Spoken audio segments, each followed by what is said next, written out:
महाभारत।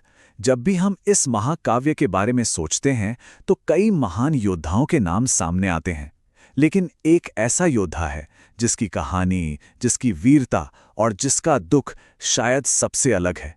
एक ऐसा नायक जो शायद सबसे शक्तिशाली था, फिर भी जिसे भाग्य ने हर एक मोड़ पर परखा। जी हाँ, आज हम उसी महान और उतने ही त्रासद योद्धा कर्ण की कहानी को समझेंगे। ये एक लाइन कर्ण की पूरी जिंदगी का सार बता देती है।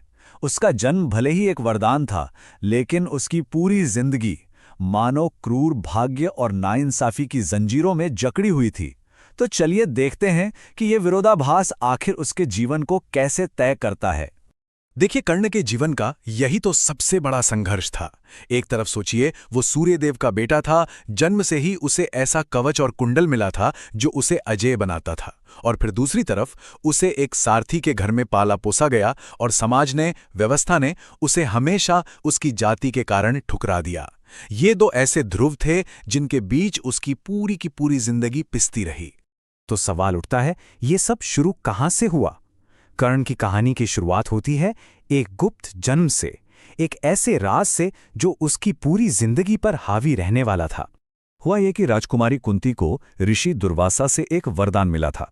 बस एक जिज्ञासा में उन्होंने उस मंत्र का परीक्षण करने के लिए सूर्यदेव का आह्वान कर दिया, और परिणाम एक बेटा जो जन्म से ही सोने के कवच और दिव्य कुंडल से सजा हुआ था। लेकिन जरा सोचिए, एक अविवाहित राजकुमारी के लिए कितना मुश्किल रहा होगा। समाज के डर ने, लोकलाज ने उसे अपने ही बेटे को नदी में बहा देने पर मजबूर कर दिया, और वो बच्चा एक टोकरी में बहता हुआ पहुंचा हस्तिनापुर के सारथी अधिरथ के पास, जिन्होंने उसे नाम दिया वासुसेन। वही वासुसेन जिसे दुनिया बाद में कर्ण के नाम से जानेगी। एक सारथी के घर में बड़ा होते हुए भी कर्ण के अंदर एक योद्धा बनने की आग हमेशा जलती रही। उसे ना धन चाहिए था, ना राज्य, उसे तो बस सम्मान की भूख थी। वो सम्मान जो उसे जन्म ने नहीं दिया था। और ये उसकी जिंदगी की पहली और शायद सबसे कड़वी चोट थी। जब वो कुरु राजकुमारों के गुरु द्रोणाचार्य के पास ज्ञान लेने गया तो उसे सिर्फ उसकी जाति की वजह से मना कर दिया गया, ये कहकर कि एक सारथी का बेटा दिव्यास्त्रों का ज्ञान पाने का अधिकारी नहीं है। ये सिर्फ एक इनकार नहीं था, ये उसकी पहचान पर, उसकी काबिलियत पर एक तमाशा था। लेकिन इस अपमान ने कर्ण को तोड़ा नहीं, बल्कि और मजबूत बना दिया। वो पहुंच गया परशुराम के पास, जिन्होंने कसम खाई थी कि वो सिर्फ ब्राह्मणों को ही शिक्षा देंगे। तो कर्ण ने ब्राह्मण होने का झूठ बोला और शिक्षा हासिल भी कर ली। लेकिन सच आखिर कब तक छिपता? जब उसका भेद खुला तो क्रोधित परशुराम ने उसे श्राप दे दिया कि वो अपनी सबसे बड़ी विद्या ठीक उसी वक्त भूल जाएगा जब उसे उसकी सबसे ज्यादा जरूरत होगी। और दुर्भाग्य यहीं खत्म नहीं हुआ। बाद में अनजाने में हुई एक गाय की हत्या के बदले उसे एक और श्राप मिला कि उसकी मौत भी ठीक वैसी ही बेबसी की हालत में होगी। ये श्राप जैसे उसके भाग्य में एक एक करके कीले ठोक रहे थे। इतने श्रापों का बोझ लेकर भी कर्ण ने अपनी योग्यता साबित करने का मौका ढूंढ ही लिया, और ये मौका उसे मिला हस्तिनापुर की रंगभूमि में, एक ऐसी जगह जहां उसकी किस्मत हमेशा हमेशा के लिए बदलने वाली थी। तो हुआ ये कि जब अर्जुन अपनी धनुर्विद्या का शानदार प्रदर्शन कर रहे थे, तभी रंगभूमि में सूर्य की तरह चमकता हुआ कर्ण दाखिल हुआ। उसने अर्जुन के किए हर एक कर्तव्य को न सिर्फ दोहराया, बल्कि उसे सीधे सीधे द्वंद्व के लिए ललकार दिया। पूरी सभा में जैसे सनसनी फैल गई। एक अनजान योद्धा अर्जुन को चुनौती दे रहा था, लेकिन इससे पहले कि मुकाबला शुरू होता उसे रोक दिया गया। पर सवाल है, क्यों? और एक बार फिर वही बाधा, वही अपमान।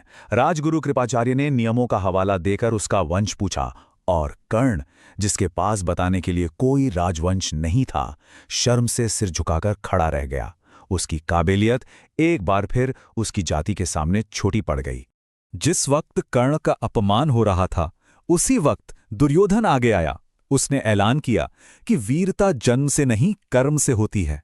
और उसी पल सबके सामने उसने कर्ण को अंग देश का राजा बना दिया। उस दिन कर्ण को पहली बार सम्मान मिला, और साथ ही मिला एक दोस्त। ये वो पल था जिसने कर्ण की वफादारी हमेशा के लिए दुर्योधन के साथ जोड़ दी। दुर्योधन के लिए ये जो अटूट वफादारी थी, यही कर्ण के चरित्र की सबसे बड़ी ताकत और सबसे बड़ी कमजोरी दोनों बनी। और इसी वफादारी को निभाने के लिए उसने कई बार धर्म का रास्ता भी छोड़ दिया। अपमान का ये सिलसिला रुका नहीं।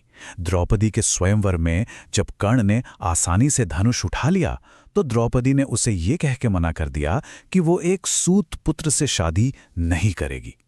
ये एक और गहरा घाव था जिसने उसकी आत्मा में और कड़वाहट भर दी। तो ये सारे अपमान उसके कामों पर कैसे असर डालते हैं? जब चौसर के खेल में द्रौपदी का अपमान हुआ तो कर्ण ने जैसे अपने पुराने घावों का बदला लिया। उसने न सिर्फ द्रौपदी को अपमानित किया बल्कि उसके चीरहरण को भी सही ठहराया। यहाँ साफ दिखता है कि कैसे अपमान का जहर किसी भी इंसान को धर्म के रास्ते से भटका सकता है। उस एक पल में उसने अपने दोस्त को खुश करने के लिए सारी मर्यादाएं ताक पर रख दी। और अब हम कहानी के उस मोड़ पर आ पहुंचते हैं जहां कर्ण के सारे फैसले, सारे श्राप और सारे राज कुरुक्षेत्र के मैदान में एक साथ आकर मिलते हैं। युद्ध से ठीक पहले कर्ण पर जैसे मुसीबतों का पहाड़ टूट पड़ा। पहले तो इंद्र ने छल से उसका अजय कवच और कुंडल ले लिया। फिर कृष्ण ने उसे उसकी जिंदगी का सबसे बड़ा सच बताया कि पांडव उसके दुश्मन नहीं, उसके अपने भाई हैं। सोचिए जरा उस पल के बारे में। फिर उसकी मां कुंती ने उससे वचन ले लिया कि वो अर्जुन को छोड़कर किसी पांडव को नहीं मारेगा।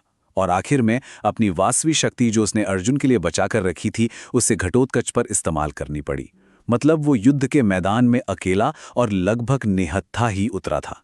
युद्ध के 17वें दिन वो क्षण आ ही गया जिसका सदियों से इंतजार था। कर्ण और अर्जुन आमने सामने थे। आकाश बाणों से भर गया। ऐसा लग रहा था मानो दो युग एक दूसरे से टकरा रहे हों। लेकिन तभी भाग्य ने अपना खेल दिखा दिया।